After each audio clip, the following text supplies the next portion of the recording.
Vidić transferred to Manchester United from Spartak Moscow in January 2006 for £7 million. They finished second in the Premier League that season with 83 points, which was an improvement from finishing third in previous seasons. They also won the League Cup. However, in the fifth round of the FA Cup tie with Liverpool, Vidić left Crouch completely unmarked from a set piece. That goal knocked United out of the competition. The 2006-07 season was where we first got to see the capabilities of pairing Vidić with Rio Ferdinand. They finished first in the Premier League, 6 points ahead of Chelsea, ending their title run. They maintained one of the best defensive records throughout the season, but there were still growth pains. In the FA Cup final to Chelsea, they were kept in the game by Edwin van der Sar, but ultimately, a defensive error contributed to Drogba scoring the only goal in that game. In the first leg of their semi-final Champions League matchup with AC Milan, the defense was ripped apart by Kaká with no Rio or Vidić. But when Vidić was rushed back from injury in the second leg, they conceded 3 of the 5 goals across the 2 legs. The 2007-08 season was considered one of Vidic's best, as he played a pivotal role in United's Premier League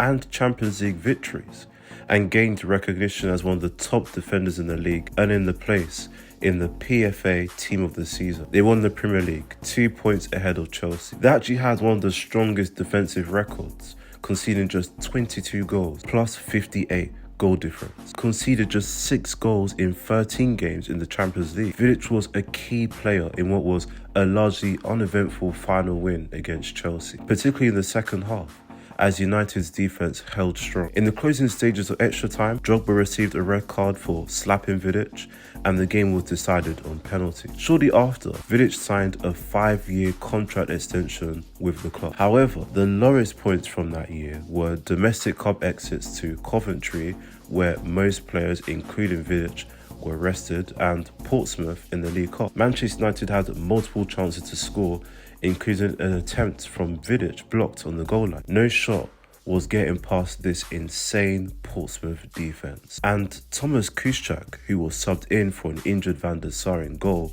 was sent off after bringing down Milan Barrios in the fast break. The penalty was obviously converted past goalkeeper Rio Ferdinand. The game ended 1-0.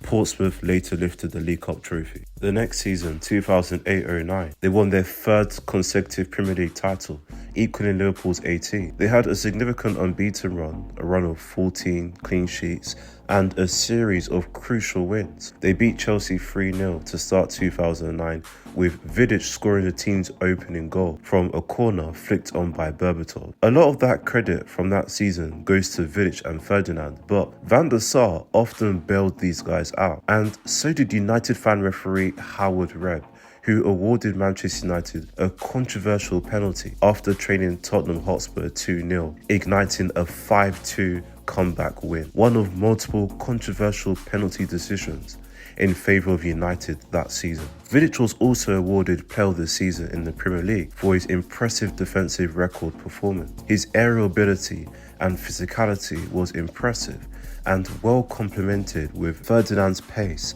and technical skills. Vidić received a lot of criticism for this award due to his performance in high-stake games, including his role in the defeat to Liverpool, March 2009. Vidić struggled to deal with a long ball from Martin Skrtel, and Torres found the back of the net. After Gerrard led his side 2-1, Vidić was sent off for a challenge on Gerrard, and Fabio Aurelio scored from the free kick. Final score 4-1. But his struggles against Liverpool didn't end there. It's understandable that some might feel that Steven Gerrard was robbed that season. He beat Manchester United twice that season, despite finishing second, scored 16 times, assisted 11 goals. Vidić was also awarded Player of the Season over Ronaldo, who scored 18 goals following a Ballon d'Or winning season, but questions about Vidic's discipline in high-stake matches remained. In the final of the FIFA World Cup, Vidić was sent off for a challenge on Claudio Bielsa against LDU Quito. Carlos Tevez was sacrificed for Johnny Evans, but luckily,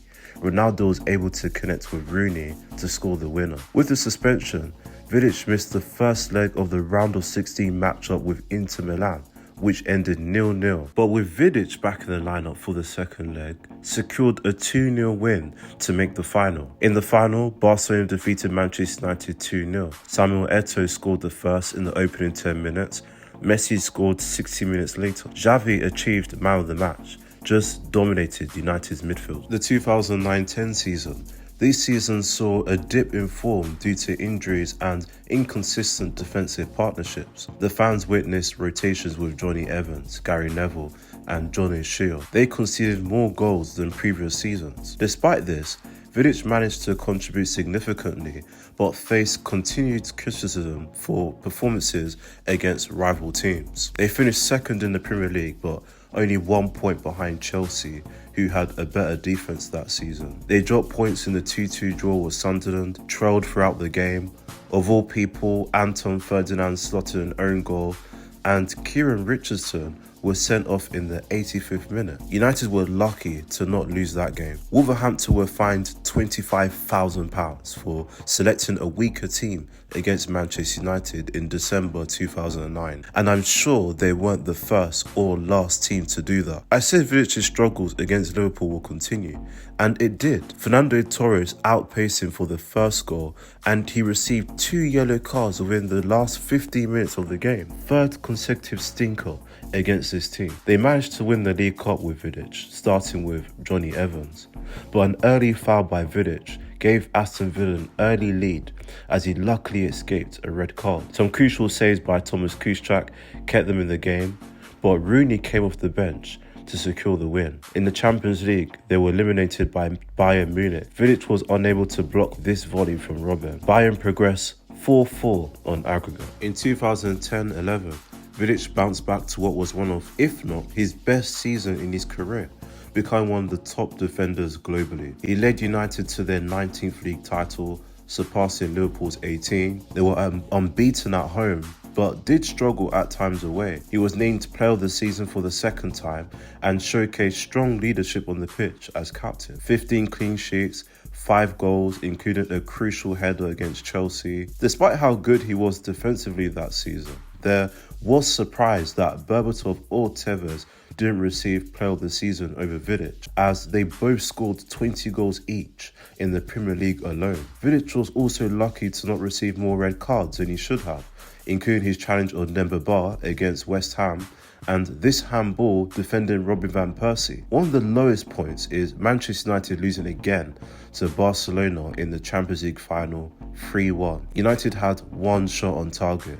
That was Rooney's goal, but Barcelona dominated the midfield with 68% possession and 22 attempts on goal. In the 2011-12 season, his absence was felt as United struggled defensively, leading to an early exit from several competitions. Eliminated from the League Cup by Crystal Palace, knocked out of the FA Cup by Liverpool. David De Gea couldn't bail them out. They finished second in the Premier League. Everyone jumps to the Aguero stoppage time goal, but even before that, they dropped points in a 4-4 draw at home to Everton and lost 1-0 to Wigan. In a crucial Champions League game to Basel, they conceded the first, and just before the second half, Vidić suffered the season-ending knee injury. Following the 2-1 loss, they were eliminated in the group stage, but then embarrassed by Athletic Bilbao in the round of 16 Europa League. 5-3 aggregate loss. Worst European campaign at the time, with no Vidić. In his last full season with United, 2012-13,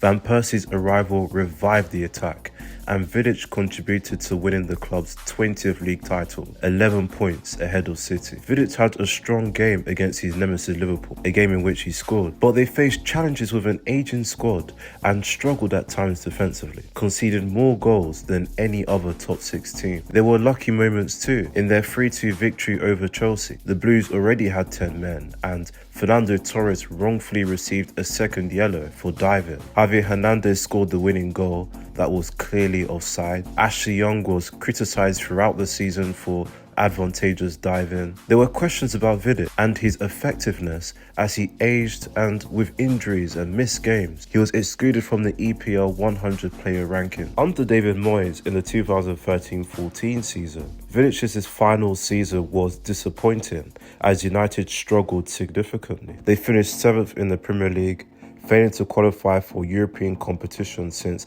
1989-90, struggled against top opponents like Liverpool and Man City, lost to Chelsea with Eto'o scoring a hat-trick, and Vidić earned a reckless red card. Against Sunderland, Vidić was responsible for the first goal they conceded, but was bailed out by young Adnan Januzaj, who scored twice to complete the comeback. In the Champions League, Vidić gave Man United the lead in the quarter-finals against Bayern Munich, but lost 3-1 at home. Final score in aggregate, 4-2. At the end of the season, he left on a free transfer to Inter. Vidić was criticised for perceived lack of commitment during decline and not fighting for his place in the team. His decision to leave on a free transfer drew criticism from fans who felt he could have fought for his place. Vidić spent one unsuccessful season with Inter Milan in the 2014-15 season before retiring. They finished 8th in Serie A and failed to qualify for Europe, embarrassing losses to Cagliari and Fiorentina, eliminated by Napoli in Coppa Italia quarter-finals, largely due to defensive vulnerabilities and decline in Vidic's capabilities even as a rotational player. Nemanja Vidic's career at Manchester United is marked by both brilliance and challenges. While he was pivotal during some of the club's most successful years, injuries and inconsistencies later raised questions about his legacy. So, is he underrated or overrated? Many fans view him as one of the best defenders in Premier League history due to his tenacity and leadership quality. There was no attacking player or environment that he feared. His defending stats when compared with John Terry, Rio and Van Dijk are impressive and impactful, and he had a respectable 70% win rate. Where Vidić falls short is his longevity and number of appearances with injuries and suspensions, which were a setback for crucial moments, which is why I can't consider him in the GOAT conversation, in my opinion. A lot was in favour for Vidić to be the rugged and physical defender that he was. The partnership with Rio Ferdinand consistently favoured Vidić, a luxury that other top defenders tend not to have. It also helped that they had one of the greatest ever goalkeepers in Edin van der Sar, who still performed at a high level early into his 40s. And there's no other privilege than to have Rooney and Ronaldo, who outscored teams they struggled to defend against and who could deliver a winning goal whenever it's required. We can't ignore the vulnerability he had with players like Torres and his struggles defending and reacting to quick early balls in behind. He just didn't have the speed and positional play that Ferdinand had, especially against a counter-attacking team or in the Champions League.